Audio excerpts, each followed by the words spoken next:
ભરૂચ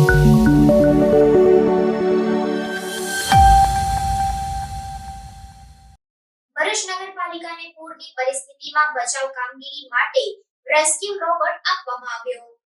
ભરૂચ નગર સેવા સદનનું ફાયર વિભાગ વધુ અસરકારક બન્યું છે। પૂર સહિતની પરિસ્થિતિમાં બચાવ કામગીરી માટે રાજ્ય સરકાર દ્વારા ભરૂચ નગરપાલિકાને રેસ્ક્યુ રોબોટ આપવામાં આવ્યો છે।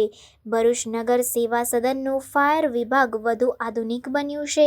રાજ્ય સરકાર દ્વારા ફાયર વિભાગને રેસ્ક્યુ રોબોટ આપવામાં આવ્યો છે।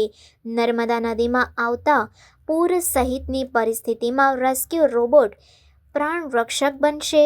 રિમોટથી સંચાલિત રેસ્ક્યુ રોબોટથી પાણી વચ્ચે ફસાયેલા લોકોના જીવ બચાવી શકાશે। ફાયર વિભાગ દ્વારા નર્મદા નદીમાં રોબોટનું ટેસ્ટિંગ પણ કરવામાં આવ્યું હતું। રાજ્ય સરકારની ટેસ્ટ ફાયર પ્રિવેન્શન સોસાયટી દ્વારા આ ખાસ પ્રકારનો રેસ્ક્યુ રોબોટ ભરૂચ નગરપાલિકાને આપવામાં આવ્યો છે। ચોમાસાના સમયમાં નર્મદા નદીમાં પૂરની પરિસ્થિતિનું નિર્માણ થાય છે ત્યારે અનેક લોકો પાણી વચ્ચે ફસાઈ જાય છે। તેઓને બચાવવામાં આ રેસ્ક્યુ રોબોટ અસરકારક સાબિત થશે તેવું લાગી રહ્યું છે।